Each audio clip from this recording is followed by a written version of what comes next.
How's it going, guys? I hope you guys are in a great week. So 2024 is nearly over, guys, and I wanted to finish off the year by doing a couple of sort of reflection videos on 2024.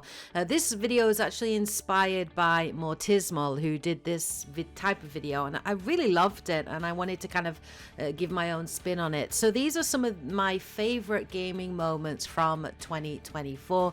While 2024 has been a very up and down year, especially in terms of the gaming industry with, thousands of layoffs, it has had some great gaming moments and some incredible games, which I will be talking in a lot more detail in my next video, where I'm going to rank all of the games that I've played this year. But there were six sort of moments, six kind of games that I just wanted to kind of talk about. In terms of these moments were like either really enjoyable, incredibly memorable, or they're just awesome, really fun moments. So we're going to do that today and just talk about them. I, of course, would love to hear your thoughts in the comment section below. But let's kick off. So the first video game I want to talk about today is Ref Fantasia. This is one of the most recent games that Dante and I completed at 179 hours to completion. It's a JRPG and it's an absolutely incredible game, but the cast of characters were just absolutely awesome, and the turn-based combat is fantastic. The new archetype system really does add so much depth to the combat and to strategy. You can mix and match different archetypes and different abilities and traits that you can inherit, and there have been some incredible fights in this game. But towards the back end of the game, there is like a extra challenge, which is to take on these 3 towers, and at the top of each tower there is an incredibly powerful dragon that you have to take on. These are some of the hardest fights in the game, and Dante and I beat them. And one of the major reasons that we actually succeeded was one of the main characters in the game called Hulkenberg. She's one of my favorite characters in Ref Fantasia. She's an awesome redhead, so I absolutely love her. But we coined it the Hulkenberg defensive because she is a tank-based character, and there's a really awesome moment in it where you can basically take aggro and you cause the enemy to attack you. And in this fight, Hulkenberg basically tanked a dragon. She took attack after attack after attack.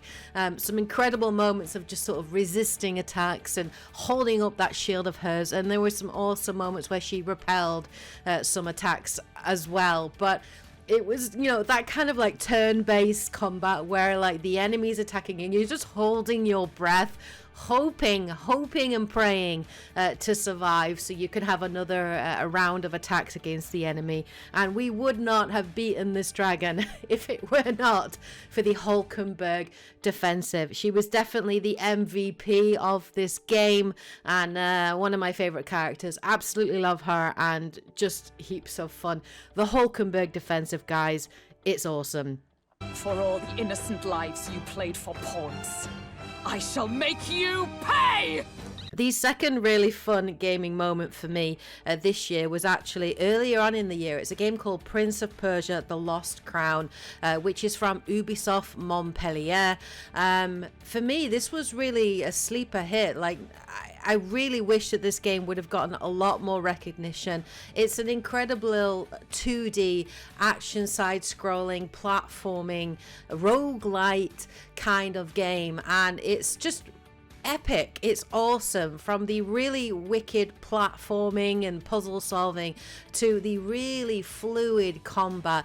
And there was one moment in this game where I just got absolutely hooked into that combat, and it was a moment where in order to unlock more sort of abilities, there are moments where you actually have to face off against yourself. So you face yourself, this enemy has all of your movesets and then some, and it really is about getting in the zone. And there was this one fight where I first faced off against myself, where my adrenaline was kicking in so hard, my heart was beating 10 times a dozen, and I just got in the zone with this fight in terms of ducking and dodging and jumping attacks, parrying at the right moment. using those attacks. And this fight took me a long time to beat. I died quite a few times, but by the end of it, it was so satisfying to actually win. And it was that satisfying that it was that kind of moment where I just shouted out, screamed at the top of my voice, jumped up and down, fist pumping, adrenaline running, and it was just a really fun moment. And it was one of the moments that really showcased this as one of the best games that I have played in 2024. And this was an incredibly memorable moment for me, and I'm sure Dante was laughing at my reaction to it as well. The third most memorable moment for me was actually in Dragon's Dogma 2. Now, I have mixed feelings about Dragon's Dogma 2. I will say I didn't really gel with the story. I thought the story writing was quite weak, but one of the best moments and sort of the best parts of this game is just what can happen along the journey. You of course have your companions, the Arisen, and there's obviously one companion that will always stay with you, and that's your own created companion. And of course, I created a version of Dante in the game, so that technically speaking, Dante was cooperatively playing through the game with me. But there were some just insane moments that can happen, particularly when it comes to some of the creature fights and some of the boss fights.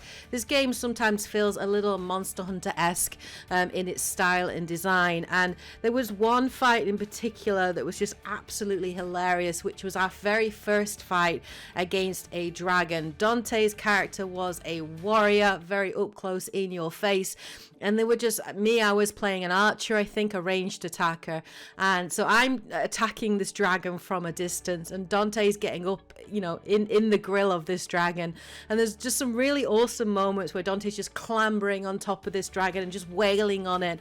And there's even this really cool moment where he basically grips onto the dragon's head, and he's just wailing on this dragon as it takes off and starts to fly away. With Dante gripping onto the head of this dragon, his character then leaps off of the dragon, what looks like to his certain death, but actually just survives with a slither of health. And these sorts of moments happened all the way through Dragon's Dogma 2. They're just some really cool, memorable moments, and that for me was one of the pinnacle of this year. It was one of the moments that I just laughed out loud in shock and horror and amusement, as Dante's character obviously was just clambering onto the head of this dragon as it flew off with him. But there are just some hilarious moments in Dragon's Dogma 2, and that was certainly one of them.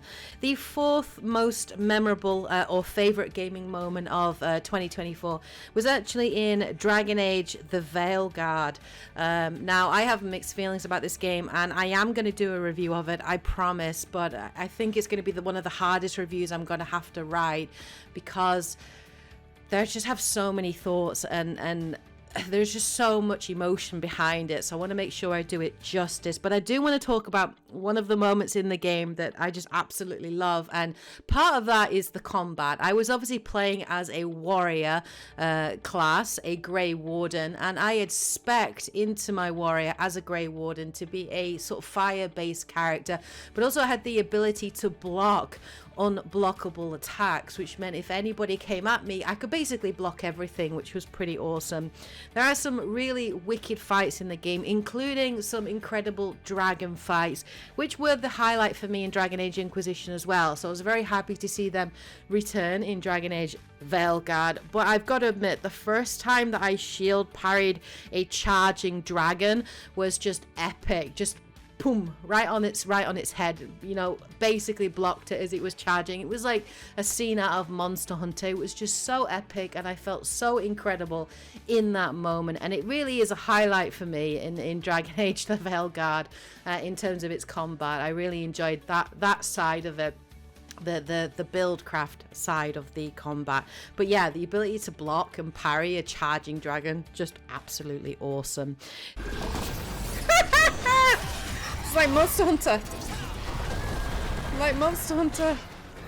That was awesome. The fifth game I wanted to talk about as one of my favorite gaming moments of the year is Final Fantasy VII Rebirth. I was so excited to play this game this year. I absolutely loved Final Fantasy VII Remake. I haven't actually played the original, so it's a completely new experience for me, and I absolutely loved the game. It is a fabulous RPG. It's definitely up there on my list this year.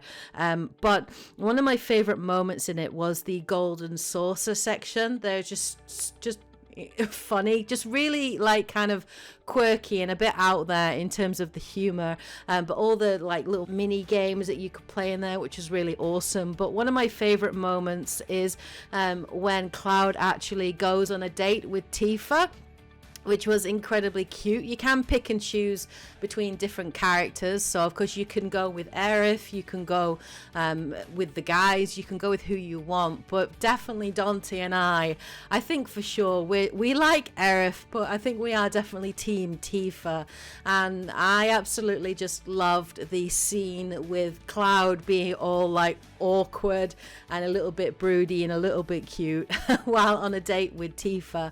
And it was just a really awesome like scene, from the facial animation to the choreography to the music to the voice acting, all of which was just top notch.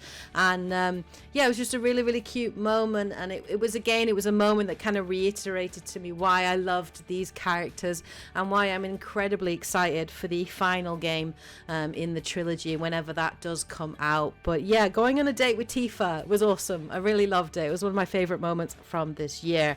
And finally, the sixth and final sort of favorite gaming moment of 2024 was actually in Destiny 2. So I've played Destiny from the beginning, right from the beginning, 10 years ago when it first came out. I remember queuing up at the game store to buy it, playing it from midnight, being incredibly excited about that 10-year promise. I got into Destiny 2 about 2-3 years ago, and have been playing it ever since with a group of friends. And you know, it's a 10-year saga, and the obviously final shape was the culmination of that 10-year saga. There's a really awesome epic like mission right at the end of it where you basically take down the Witness, the big bad in the game, and it's just wicked. It's awesome. It was like a 16-player mission, which has not really been done massively on that scale before, and it really felt like the entire community was kind of fighting the Witness together as a team, and being able to experience that not only with, you know, my friends, but also with other members of the community, and finally take down the Witness after this 10-year saga. It was a really kind of emotional moment, and I really enjoyed it, and it was such a satisfying conclusion to the 10-year saga. Whatever you say about the way in which Destiny 2 has been handled since then, I do think that the final shape was an incredible DLC expansion, and I do think that Bungie did a good job of pulling together that 10-year saga, and that final mission was just the cherry on top of the cake. It was really, really good. So those are some of my favorite gaming moments from 2024. Those are just my picks, some of my most memorable, amusing, fun moments that I got to experience this year. Of course, there are many, many more, but those were just my favorite ones to pick for this video. I would absolutely love to hear what your thoughts are in the comment section below. So what were some of your favorite gaming moments in this year? Let us know in the comment section below. Please do share those below to let us know. I will, of course, be back with one more final end of year video, which is basically going to be ranking all of the games I've played this year, and I've played a lot. So all the games that were released in 2024 that I have played, I'm going to be ranking them from worst to best, and I'm furiously playing a couple of games at the moment, trying to finish as much of them as possible before obviously doing that video. But yeah, please do look forward to that. That'll be the next thing coming out, and then it'll be in the new year that I'll be doing my Dragon Age the Veilguard review, because I want to do a full-on script for that. So please do look forward to that. But yeah, I hope you guys enjoyed this video. It's just a random tangent, me talking about reflecting on some of my favorite gaming moments from the year. Hope you did enjoy the video. If you did, please obviously show your support by liking, commenting, subscribing. Again, a special shout out to my channel members and Patreons for the support. I really appreciate you all. Thank you so much for going the extra mile to support the channel. Anyway, hope you guys have a great week, of course. Take care, and as always, happy gaming. I should go.